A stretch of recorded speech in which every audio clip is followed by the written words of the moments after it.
Muchas gracias, Carlos. Pues bueno, gracias por estar todavía por aquí. Es de la última plática del bloque de hepatocarcinoma, pero creo que es un tema bastante interesante y todo empieza en el 96, como todos ustedes saben, cuando con pocos pacientes en un estudio retrospectivo se determinó que los criterios de Milán por número de lesiones y por tamaño de las lesiones eran los pacientes que se deberían de trasplantar con una supervivencia bastante buena y con una baja recurrencia. Esto ha provocado que la gran mayoría de los centros en todo el mundo pues hayan incrementado, como pueden ver aquí, en Estados Unidos del 97 al 2002 incrementaron del 4% al 21%, y acabamos de escuchar también que en Europa, por lo menos en España, es una de las principales indicaciones por las que trasplantan pacientes. Aquí también nuevamente podemos ver que el número de pacientes que se han listado en relación con el carcinoma hepatocelular, y bueno, para recordarles que es una sola lesión de 5 centímetros o 3 lesiones, ninguna mayor de 3 centímetros, con una supervivencia del 85% y una recurrencia del 8% a 4 años. Como saben, es un tumor que se puede diagnosticar con estudios de imagen. Ya se mencionó que es muy heterogéneo, que es muy difícil hacer el diagnóstico preciso, y que pues solamente por el número y el tamaño de las lesiones se hace un subrogado de la agresividad o de las características del tumor. Por lo tanto, con el paso del tiempo se buscó que se incrementaran el número de lesiones o por lo menos el tamaño de la lesión, como el grupo de San Francisco, que son los que han validado sus criterios tanto con estudios de imagen como con patología, y ellos se van hasta 6.5, un solo tumor, o 3 tumores, ninguno mayor de 4.5, y que tuvieran un total menor de 8 centímetros. Esto, como les menciono, ya fue reportado tanto en el estudio de imagen y en el estudio de patología, que como vamos a ver puede tener sesgos tanto de considerar un tumor más grande o más pequeño. Y luego aparecieron más adelante los nuevos criterios de Milán, o los Up-to-7, que ahí dicen que va a ser un solo tumor de 7 centímetros o la suma del número de lesiones y el tamaño del tumor que te dé hasta 7, y si eso se cumple, los resultados pues son bastante aceptables.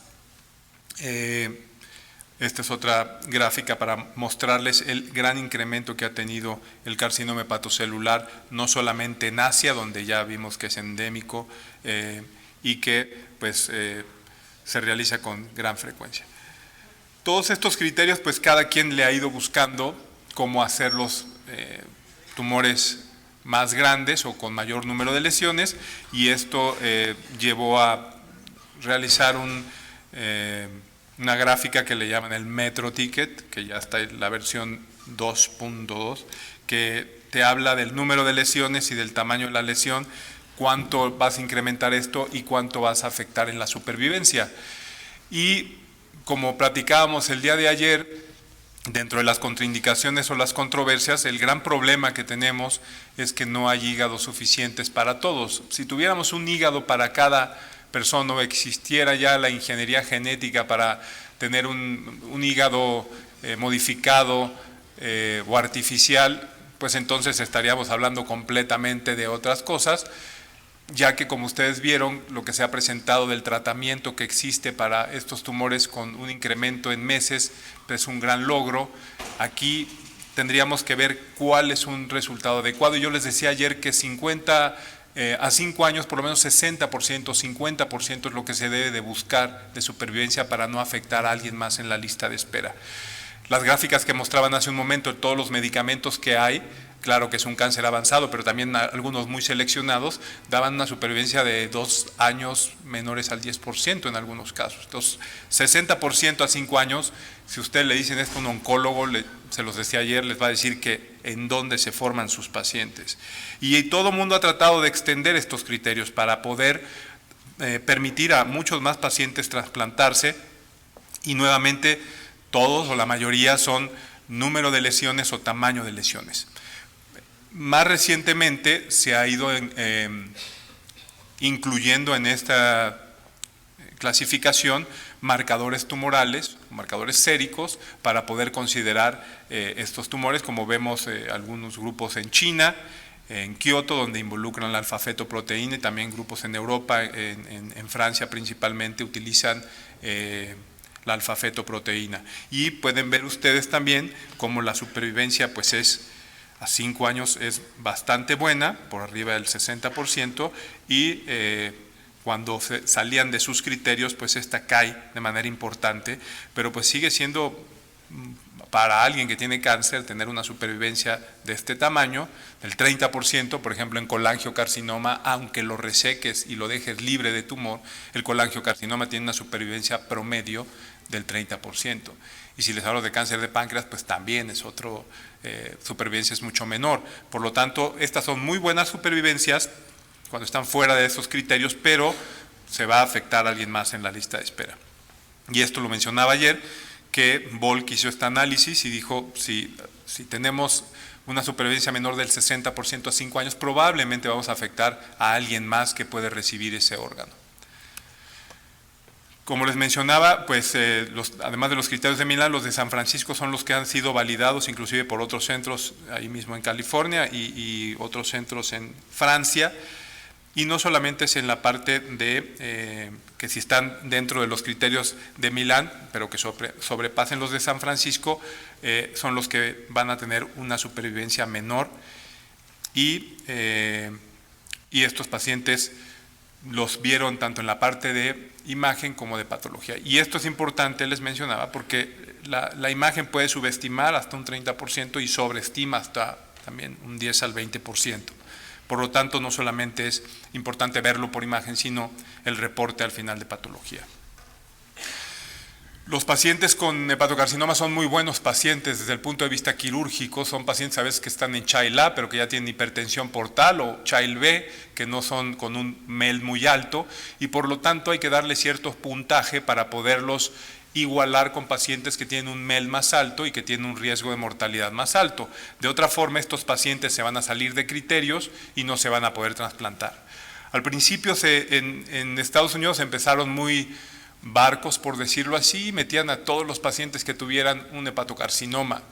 Después tuvieron que modificar y se empezaron a trasplantar una gran cantidad de pacientes, y algunos encontraban que no tenían hepatocarcinoma en el explante. Posteriormente se fueron hasta que tuvieran un T2, que es lo que vemos aquí.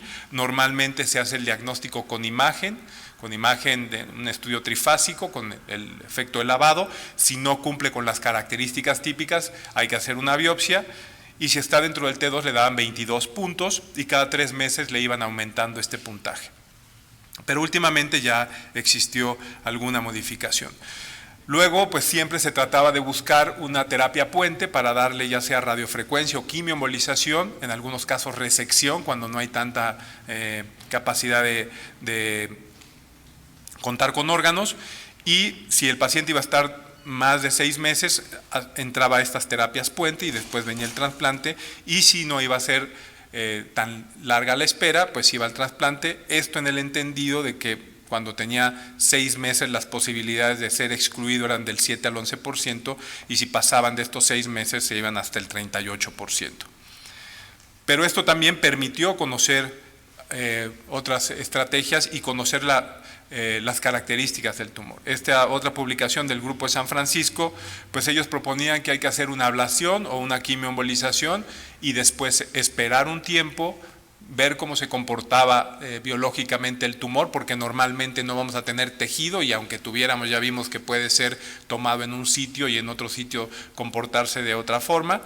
Y con esto pues decían que si se esperaban y permanecían dentro de sus criterios estos pacientes, la supervivencia era muy buena, a diferencia de los pacientes que salían de esos criterios, que la supervivencia caía hasta el 35.4%. Pero además, estas terapias puente también mostraron en otros estudios que cuando tienes una buena respuesta, la supervivencia a 5 años es muy buena. Y aquí lo dividían de los que respondieron contra los que no respondieron a la quimioembolización, y cuando respondían, la posibilidad de salir de la lista de espera disminuía de manera muy importante. Últimamente, por toda esta información, en Estados Unidos también se decidió que ahora ya no le van a dar puntaje a los pacientes en los primeros 6 meses, van a mantener su MEL biológico, por decirlo de alguna manera, y solamente cuando cumplan con estos 6 meses pueden entrar a quimioembolización, obviamente, y a radiofrecuencia, y cuando lo cumplan van a pasar a un MEL directo de 28 y posteriormente cada 6 meses se les va a ir incrementando hasta que lleguen a un máximo de 34 puntos. Porque una mayoría de pacientes se está trasplantando y hay otros pacientes que están graves que no están teniendo tanto el beneficio del trasplante. Esto es lo que actualmente ocurre. En nuestro país no está nada legislado, cada quien le asigna el órgano dependiendo de el centro donde se encuentre. Nosotros tratamos de seguir los estándares internacionales o los criterios internacionales, utilizamos el MEL y tratamos de dar o adaptarnos a lo que está publicándose en otros lados. También existe el disminuir el estadiaje cuando están fuera de criterios de Milán o de San Francisco, principalmente el grupo de San Francisco es el que ha mostrado mejores resultados, y le llaman disminución del estadiaje con maniobras de quimioembolización de radiofrecuencia o con itrio 90 últimamente, que da resultados espectaculares, que reduce el tamaño del tumor de manera muy importante y después estos pacientes se pueden trasplantar. Esta publicación del grupo de San Francisco vieron 61 pacientes que 70% tuvieron una adecuada disminución del estadiaje, 30% fallaron, pero cuando entraban dentro de este grupo la supervivencia a 4 años con intención a tratar fue del 70%, y de los pacientes que se trasplantaron, únicamente los que se trasplantaron, del 92%. Como les mencionaba, casi todos seguían por tamaño y número de lesiones. Existen algunas publicaciones donde hablan de algunos criterios moleculares o genéticos. El grupo de Pittsburgh en el 2003 publicó la mutación de los microsatélites y le llamó pérdida de la fracción alélica. Yo soy cirujano, si me preguntan qué es eso no sé, pero lo que sí sé es que si tienes una pérdida de la fracción alélica alta, te va a ir muy mal, estés o no estés dentro de los criterios de Milán, pero si tu pérdida de la fracción alélica no es alta, te va a ir muy bien. Y con eso metieron a un grupo de pacientes importantes, 125 pacientes estaban en este estudio y 75 estaban dentro de Milán. Estos iban a incluirse, como siempre, y les fue muy bien. Tuvieron una media de supervivencia de 15 años y 50 estaban fuera de criterios de Milán, pero su supervivencia fue de 9.7 años. 42% tuvieron recidiva, pero 58 estuvieron muy bien. Esto lo que demuestra es que estos criterios de tamaño y número de lesiones sigue siendo muy rupestre para poder asignar órganos, pero es lo único con lo que se inició y con lo que se ha ido modificando. Aquí se muestra en una tabla de un poco más claro cómo si esta alteración de los microsatélites se da con un porcentaje mayor, pues la supervivencia va cayendo, estés o no estés dentro de los criterios de Milán. Hay otros factores que tratan de buscar ciertos criterios para poderlo conocer antes del trasplante. Esto es de UCLA, de 865 pacientes. Tenían 117 que recurrieron a 15 meses en esos sitios. Y ellos ven que, bueno, pues como otras características que ya se conocen, con invasión microvascular, el grado pobremente diferenciado, pero encontraron otras cosas que son interesantes, que también se han visto en otros tumores, como la relación de neutrófilos linfocitos y la alfa-fetoproteína máxima. Y aquí ven como si alguien no entra dentro de los criterios de Milán, tiene un riesgo de 4.9, pero también vieron que si se hace esta relación neutrófilos linfocitos, pues te puede dar cierta información también con un riesgo de 1.89, y la alfa-fetoproteína también nuevamente como un marcador importante. Y estos marcadores pues se han usado en Estados Unidos, en Europa, en Asia, y pues el más conocido es la alfa-fetoproteína, donde valores entre 200 y 1000 se relacionan con un riesgo de recurrencia importantes. Hay una isoforma que es la L3 que también se ha utilizado, y la desgamma-carboxiprotrombina principalmente por los asiáticos. En un estudio de la clínica Mayo hicieron un estudio para ver cómo qué tanto aportaban estos marcadores tumorales y vieron que el riesgo por estar fuera de criterios de Millar en el 2.6, pero vean ustedes cómo el alfafeto por arriba de 250 tiene un mayor riesgo, la isoforma L3 de 35% mayor todavía, y la desgama carboxiprotrombina todavía mayor. Y si se combinaban estos, pues todavía daban un riesgo mayor, combinando la alfa-fetoproteína con la desgama carboxiprotrombina.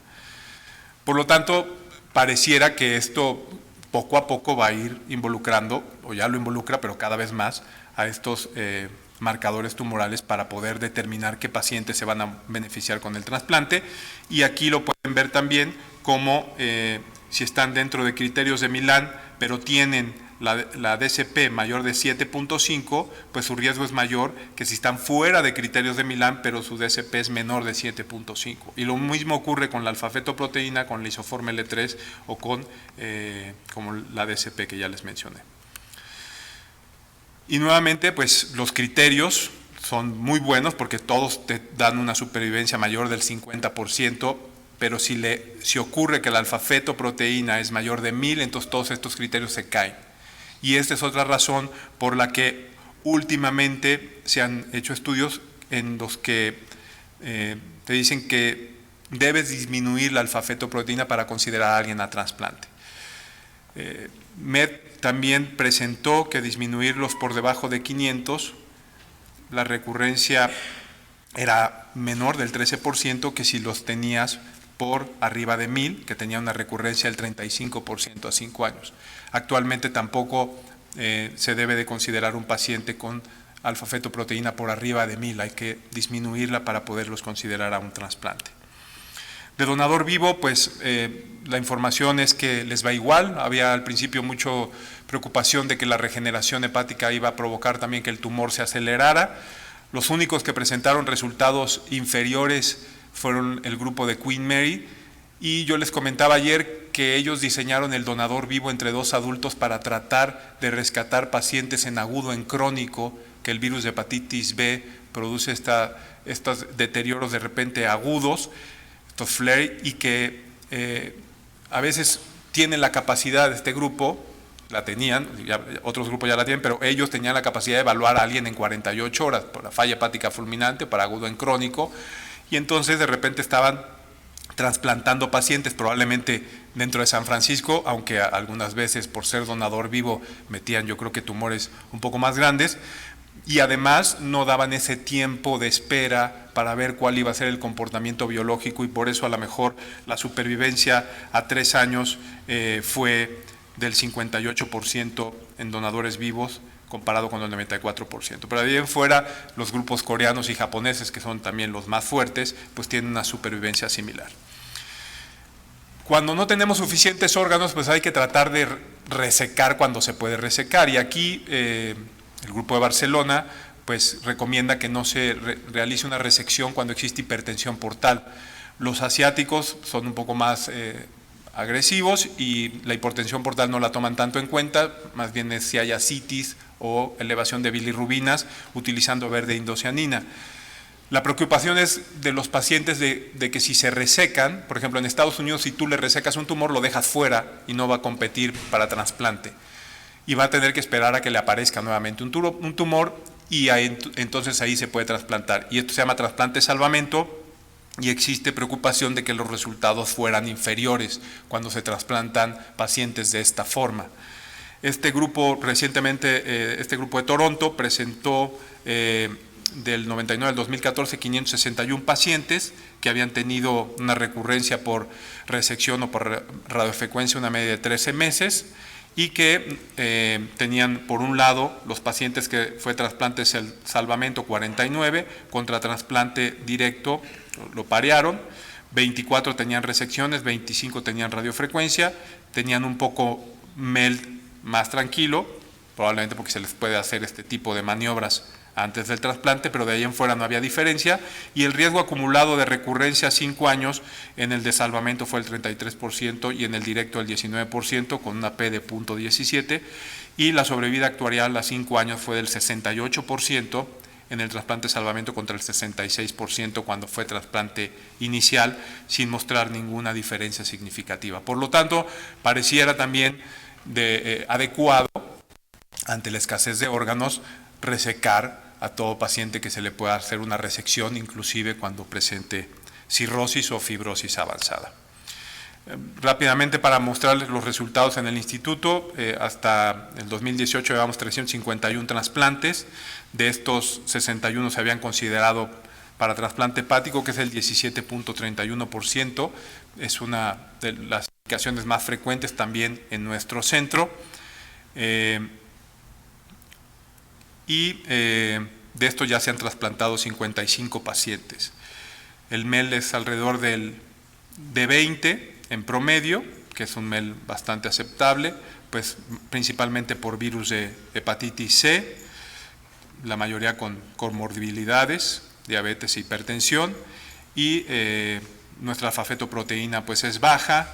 Dentro de Milán casi todos, aunque de repente algunos a la hora del explante los encontramos por fuera de Milán, y estas son las características de si estaban bien diferenciados o pobremente diferenciados. Tuvimos un paciente con hepatocarcinoma y colangiocarcinoma, y con estos resultados, con estas características, los resultados han sido a 1 y 5 años muy buenos. Seguramente estamos siendo conservadores, pero tampoco somos un centro muy grande donde a lo mejor consideramos caso por caso cuando son pacientes fuera de criterios de Milán, pero no vamos más allá de criterios de San Francisco. Y estos son los pacientes que han recurrido y los sitios de recurrencia y el tratamiento que se les ha podido dar. En conclusiones, pues el trasplante hepático es el tratamiento de elección para pacientes con carcinoma hepatocelular. Tiene el potencial de erradicar el tumor y curar la cirrosis. Los criterios de Milán y San Francisco son los que se han tenido más peso para poder considerarlos como los más indicados. Hay que buscar una supervivencia a 5 años del 60%, y nuestra limitante es que no hay suficientes órganos. Además de la selección por tamaño y número, debe de existir alguna forma de que podamos determinar con manera más clara qué pacientes van a recurrir. La biopsia química líquida a lo mejor va a ser también algo que seguramente se va a empezar a reportar con estos pacientes que se trasplantan. Y esta es la última diapositiva. Muchas gracias.